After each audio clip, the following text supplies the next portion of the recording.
There's a particular silence that comes after the storm passes, not the hollow quiet of defeat, but the profound stillness of a man who has remembered something he was made to forget. You know this silence? You've been circling around it for years, catching glimpses of it in moments when the noise died down and you were left alone with what remained. They told you that you were weak. Not with words, necessarily.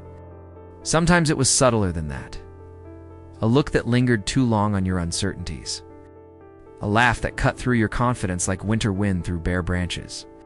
The way they spoke about your dreams as if they were childish fantasies, your hopes as if they were evidence of your naivety. They painted your sensitivity as fragility, your thoughtfulness as hesitation, your careful consideration as weakness. But here's what they never told you, what they couldn't afford for you to know. Your sensitivity was never weakness, it was depth. Your thoughtfulness was never hesitation, it was wisdom. Your careful nature was never cowardice. It was the mark of a man who understands that true strength doesn't announce itself with noise and posturing, you see. There's a difference. Between being broken and being carved, stone doesn't become sculpture through gentle persuasion. It endures the chisel, the pressure, the relentless shaping that would destroy lesser materials. What you interpreted as damage was often just the universe carving away everything that wasn't essentially you. The pain you felt wasn't evidence of your weakness, it was proof that you still had something worth protecting. Something that refused to be numbed or diminished. Think about the moments when you felt most defeated. It's not the dramatic failures, but the quiet erosions. The times when you began to question your own perceptions, when you started to doubt the validity of your own experiences. Someone convinced you that your reality was flawed, that your instincts were unreliable, that your natural responses were somehow inappropriate or excessive. This is how strength is stolen. It's not through direct assault, but through the gradual erosion of self-trust. They don't need to break you if they can convince you that you were never whole to begin with. They don't need to defeat you if they can persuade you to defeat yourself. The most effective way to control a powerful man is to make him believe that his power is actually weakness, that his gifts are actually flaws. You were taught to apologize for taking up space, for having needs, for expecting basic respect and consideration. You learned to make yourself smaller, to dim your natural radiance, to question every impulse that came from your authentic self. You began to seek validation from the very people who had convinced you that you were lacking, creating a cycle where your worth became dependent on the approval of those who had already decided you were unworthy. But power that can be given can also be taken away. And what they gave you was never real power anyway. It was conditional acceptance. Temporary approval, borrowed worth that could be revoked at any moment. Real strength doesn't come from external validation. It emerges from the unshakable knowledge of who you are when no one is watching, when no one is applauding, when you're stripped of all the roles and identities that others have assigned to you. The fortress you need to build isn't made of walls that keep others out. It's constructed from an unshakable foundation of self-knowledge, self-respect, and self-determination. Every time you trusted your instincts despite being told they were wrong, you laid another stone. Every time you maintained your boundaries despite pressure to dissolve them, you reinforced the walls. Every time you chose authenticity over acceptance, you strengthened the gates. There's a particular kind of man who emerges from this process. He doesn't need to prove his strength because he's no longer seeking external confirmation of what he already knows. He doesn't engage in arguments about his worth because he's not interested in debating fundamental truths. He doesn't explain himself to people who have already decided not to understand him. His power is quiet, steady, and absolutely unshakable because it comes from within. This man has learned to distinguish between solitude and loneliness. Solitude is chosen, loneliness is imposed.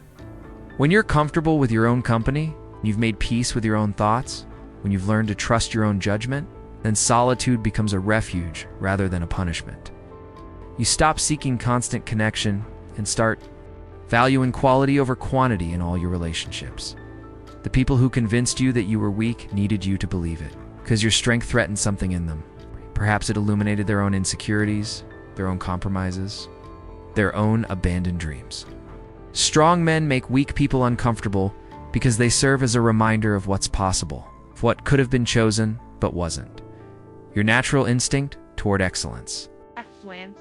toward growth, toward becoming more than you were yesterday. This wasn't arrogance or unrealistic expectation. It was the voice of your highest self, calling you toward your potential. But they convinced you it was foolish ambition, that you should be content with mediocrity, that wanting more was somehow selfish or naive. The truth is that you were never meant to be content with less than what you're capable of.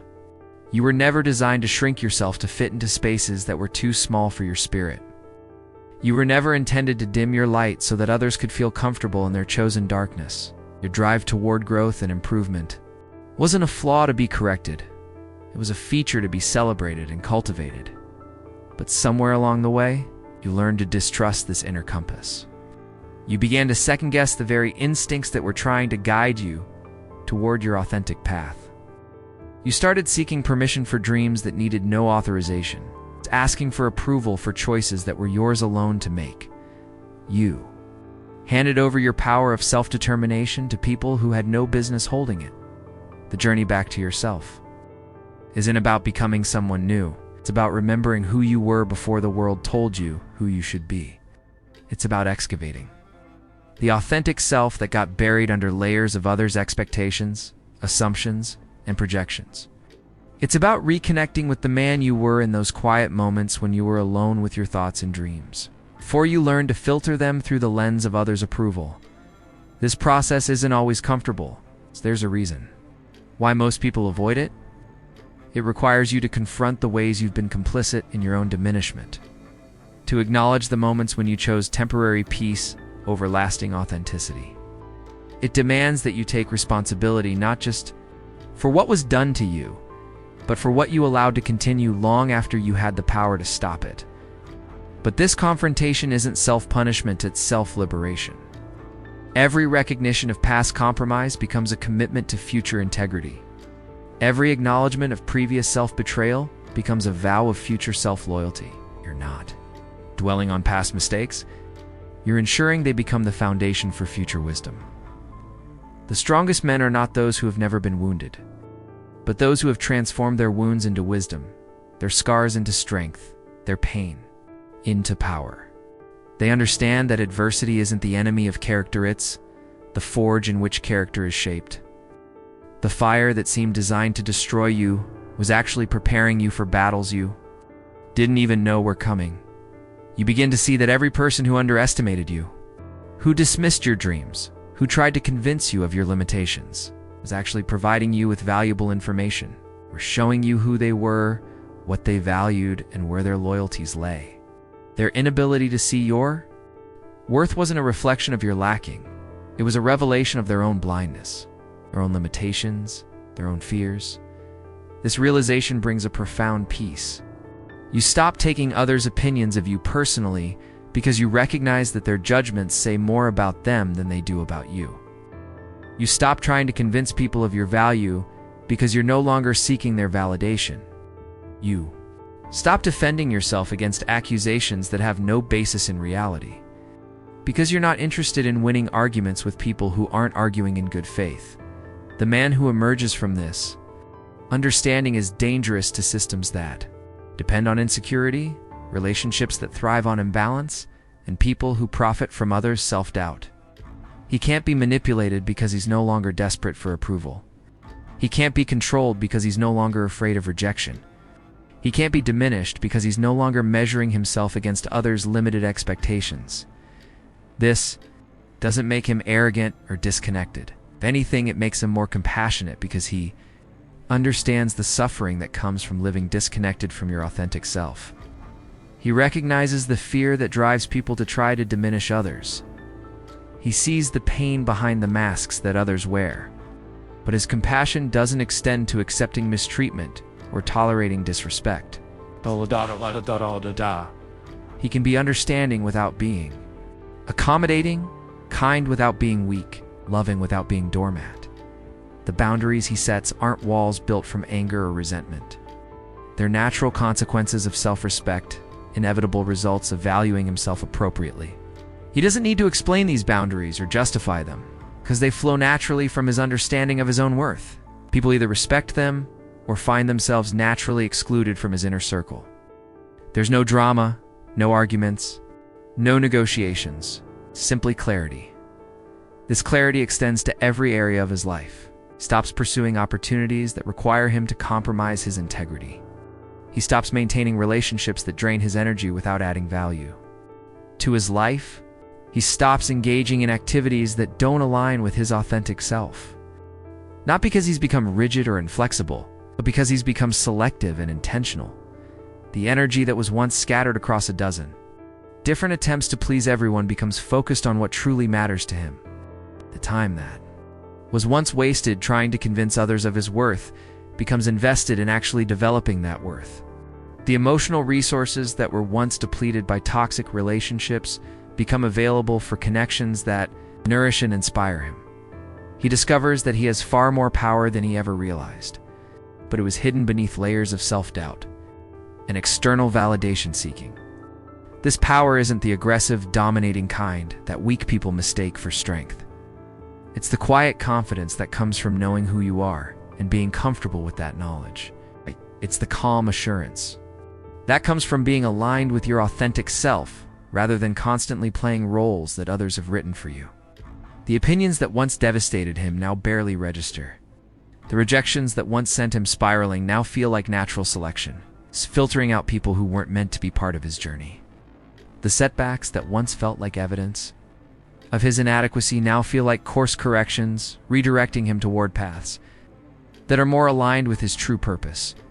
He begins to understand that his previous struggles weren't signs of weakness. They were the labor pains of his authentic self being born. The confusion he felt wasn't evidence of his inadequacy, was the natural disorientation that comes from transitioning between identities. The pain he experienced wasn't punishment for his mistakes. It was the price of admission to a deeper understanding of himself and the world around him. This understanding doesn't make him bitter or cynical. If anything, it makes him more grateful because he recognizes how rare and valuable authentic connection is. He appreciates the few people who saw his worth, even when he couldn't see it himself. He values the relationships that survived his period of growth and transformation. He treasures the moments of genuine connection that stand out against the backdrop of shallow interactions. But he's no longer desperate for these connections. He's learned that being alone is better than being with people who don't value him. That solitude is preferable to toxic company, that his own approval is more valuable than the conditional acceptance of others. This isn't isolation born from hurt, it's selectivity born from wisdom. The dreams that others dismissed as unrealistic begin to feel possible again. Not because the external circumstances have changed, but because his internal relationship to those dreams has been restored. He remembers why they mattered to him before he learned to see them through others' eyes. He reconnects with the excitement and passion that originally drove him toward those goals. He realizes that he was never too ambitious, too sensitive, too intense, or too much of anything. He was simply surrounded by people who were too small to appreciate his magnitude. The problem was never with his dreams, it was with the audience he was sharing them with. The issue was never with his sensitivity, was with the people who saw it as weakness rather than strength. The man he's becoming doesn't need to announce his transformation. It's evident in the way he carries himself, the choices he makes, the boundaries he maintains. He doesn't need to prove his worth because he's no longer seeking validation. He doesn't need to defend his decisions because he's no longer making choices based on others' approval. He doesn't need to explain his standards because he's no longer compromising them for acceptance. There's a particular quality to his presence now. It's not aggressive or demanding, but it's absolutely unmistakable. He takes up space without apology. He speaks his truth without concern for how it will be received. He makes decisions based on his own values rather than others' expectations. He's become the man he was always meant to be. Before the world tried to convince him to be someone else, the relationships in his life begin to change naturally. Some people drift away, unable to adjust to his new level of self-respect. Others are drawn to the quiet confidence he now radiates. The quality of his connections improves dramatically because he's no longer willing to settle for superficial interactions or one-sided relationships. He stops being available for every crisis, every drama, every person who wants to dump their emotional baggage on him. It's not because he's become heartless, but because he's learned to distinguish between genuine need and manipulative demand. Helps people who are trying to help themselves. He no longer enables those who are committed to staying stuck. This selectivity isn't cruel, it's necessary. He's learned that his energy is finite and precious, that his time is his most valuable resource, that his emotional availability is a gift to be treasured, rather than a service to be demanded. He gives generously to those who appreciate and reciprocate, but he's no longer a bottomless well for those who only take.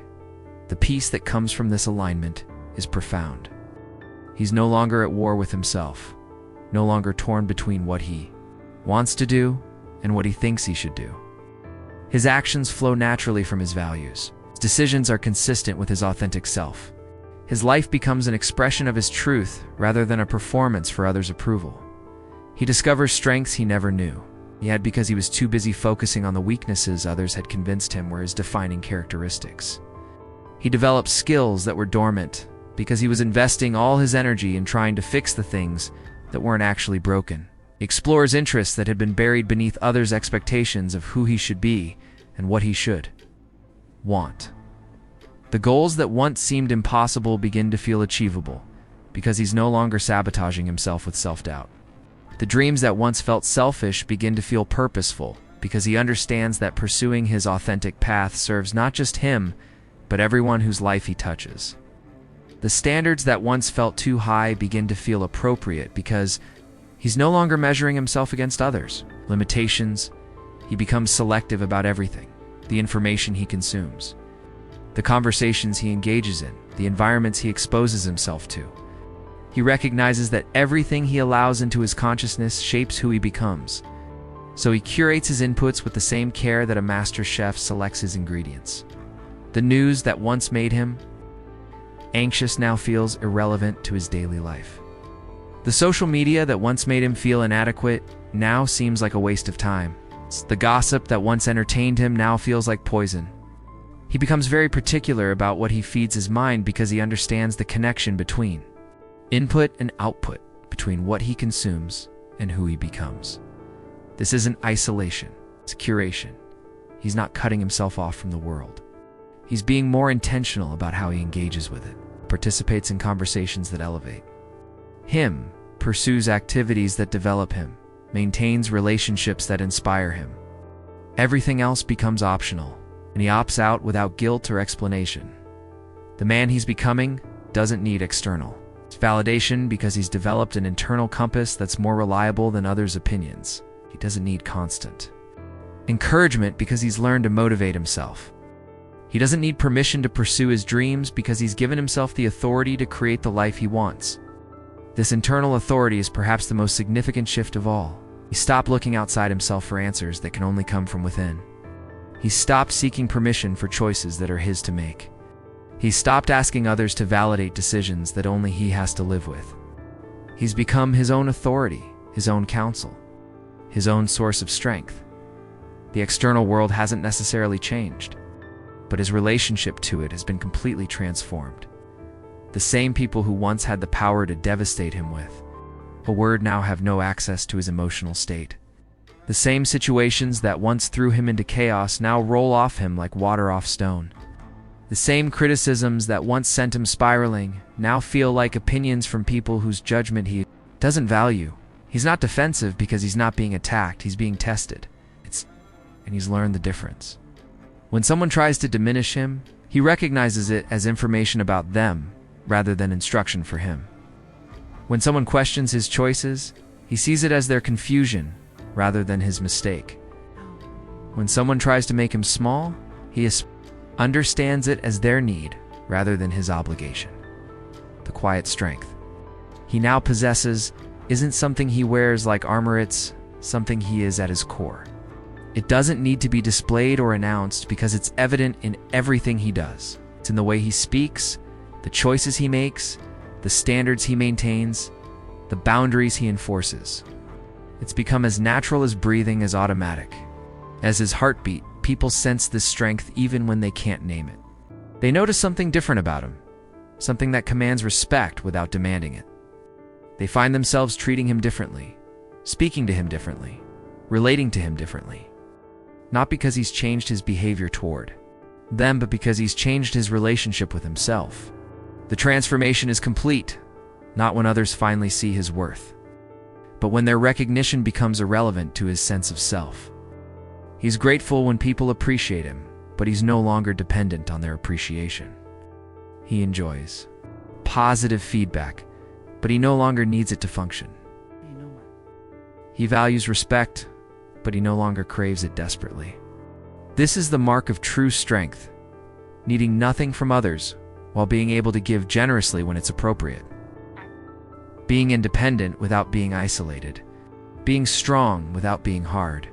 Being confident without being arrogant. The journey that began with others trying to convince him of his weakness has ended with him discovering his unshakable strength. The process that started with confusion and pain has concluded with clarity and peace. The path that seemed to lead nowhere has delivered him exactly where he needed to be, home to himself.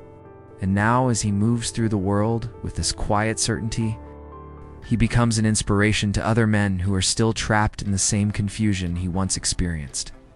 Not because he preaches or teaches, but because he demonstrates what's possible. His mere existence becomes proof that the strength was always there, waiting to be remembered rather than created. He walks forward now, not because he has somewhere to go, but because he knows who he is. The storm has passed. The silence has come. And in that silence, he has found the most important thing of all, himself, exactly as he was always meant to be, strong and whole, and absolutely unshakable in his knowledge of his own worth. The weak man, they convinced him, he was never existed. There is only this: a man who forgot his strength for a while, but never lost it. A man who was made to believe he was broken, but was only being refined. A man who thought he needed fixing, but only needed remembering you were never weak, were only sleeping, and now finally you are awake.